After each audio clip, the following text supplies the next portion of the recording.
I'm Jordan. I'm 31 and a half, so much older than 16. I got my license in Oregon.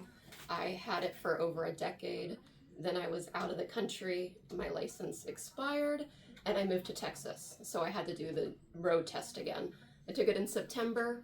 The first thing my teacher examiner made me do was parallel park.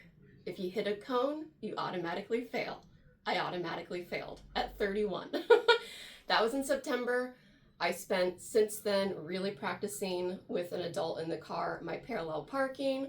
Now, over 6 months later, I have successfully passed. So the lesson here is you can be an adult, you can be the best driver in a different country, in a crazy driving country. Doesn't matter. You need to pass the laws here. And honestly, it made me a better driver because I didn't pass, went and practiced my skills to pass, and now I'm a better driver. So your teacher, your examiner, they're not here to be strict or confuse you. They're here to make sure you're safe.